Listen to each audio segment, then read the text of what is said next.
os limites do perdão divino. Esse é o tema de hoje. Então vamos conversar um pouco até onde Deus está disposto a perdoar. Então vamos imaginar aquela pessoa que nós vamos considerar como sendo a mais abjeta, cruel e desprezível do mundo. Então, essa pessoa que está sob o nosso julgamento com todos esses defeitos, né, com todos esses predicados que nós possamos imaginar, na verdade, Deus está disposto a perdoar e Deus o perdoará. Né? Essa pessoa ela não só será perdoada, como ela vai ter a oportunidade de evoluir e irá evoluir e cumprir aquilo que é o plano de Deus, que é atingir a felicidade e a integração com suas leis. Então, por mais que nossa mente não consiga suportar isso é algo que está no Evangelho e é algo bastante difícil de ser aceito.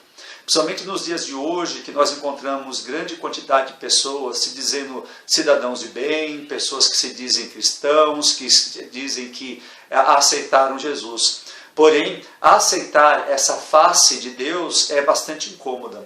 E é incrível como que as pessoas tendem muito mais a aceitar uma imagem de um Deus vingativo, de um Deus cruel, que condena as pessoas à danação perpétua. E quando você fala que para Deus não existe limites e que todos serão perdoados e todos atingirão a evolução, a felicidade e a integração com as leis divinas, as pessoas se sentem bastante incomodadas, porque elas se julgam de certa maneira até traídas, né? Porque elas dizem assim, eu que cumpro tudo aquilo que eu vejo que está nas Escrituras, porque eu vou ser igualado àquele que infringe as leis divinas. Por um motivo muito simples, né? Primeiro, porque boa parte das pessoas desconhecem realmente, verdadeiramente o plano de Deus. Muitas pessoas acham que Deus espera que a gente se vista de uma maneira X ou Y, que a gente coma determinado tipo de alimento e assim por diante. Isso acontece, inclusive, até no próprio Espiritismo.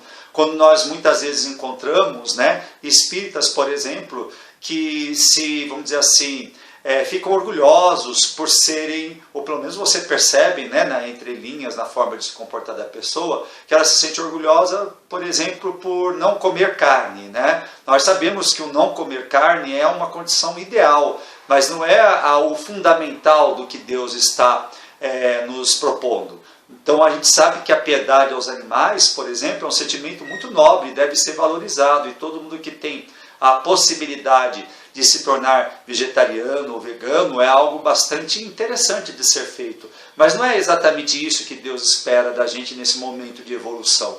O que Deus nos espera da gente é a capacidade de perdoar e tolerar. Então, antes, uma pessoa carnívora que coma carne de animais, mas que seja capaz de conviver com as diferenças, que seja capaz de perdoar, de ser tolerante com o seu próximo, do que uma pessoa que é, por exemplo, vegana, não infringe qualquer tipo de sofrimento animal, mas é incapaz de sentir comovido com uma pessoa que sofre.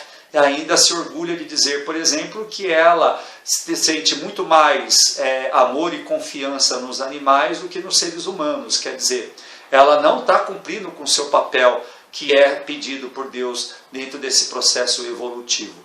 Então, voltando ao tema, quais seriam então os limites para o perdão de Deus? Simplesmente não há limites. Aquela pessoa mais abjeta e detestável que a gente julga, para Deus é uma pessoa promissora nos planos dele e Ele dará todas as condições de evolução para que elas possam seguir.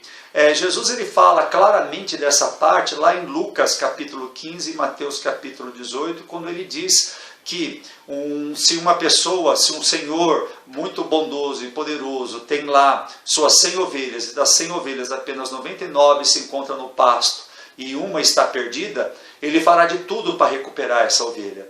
E ele finaliza depois, em outras passagens da Bíblia, dizendo que nenhuma ovelha de meu Pai se perderá. Então isso significa que o assassino mais cruel, frio, psicopata que a gente possa imaginar, essa pessoa atingirá a condição angelical, como é dito no livro dos Espíritos. Então esse é o limite do perdão de Deus, ou seja, não há limites, né? Para Deus tudo é possível de ser perdoado. É lógico que existe um custo para isso. Esse perdão não é dado simplesmente porque a pessoa se arrepende, Deus vai colocar oportunidade para que essa pessoa possa revisitar e retrabalhar pontos da sua existência, do seu ponto de ver e conceber o mundo, para que ele possa consertar. E é nesse sentido que o Espiritismo ele vem trazer algo bastante importante para a gente, que é a noção da pluralidade de existências, ou seja, a reencarnação. Só por meio da reencarnação é que a gente pode compreender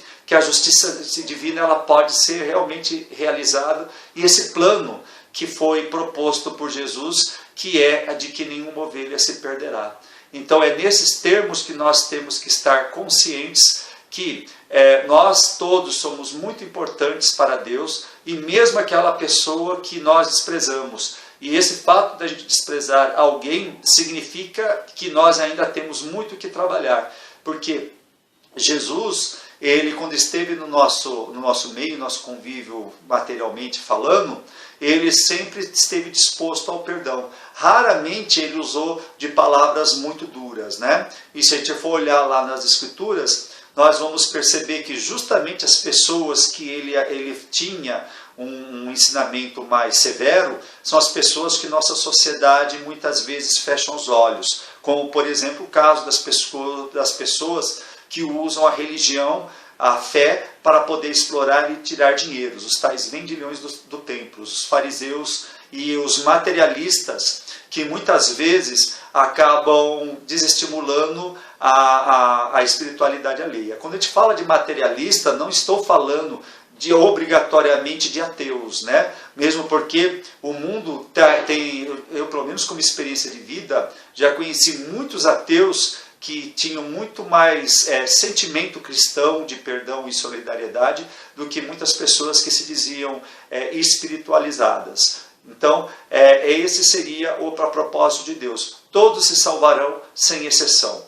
Tudo é uma questão de tempo, e as leis de Deus, que são perfeitas, colocarão as coisas todas nos seus eixos. E o mal não existe. O que existe é a ausência, ou vamos dizer assim, uma falha ou uma dificuldade de andar no caminho do bem. Então o mal é transitório e o bem é permanente. Então essa seria a mensagem de hoje. Grande abraço, até mais.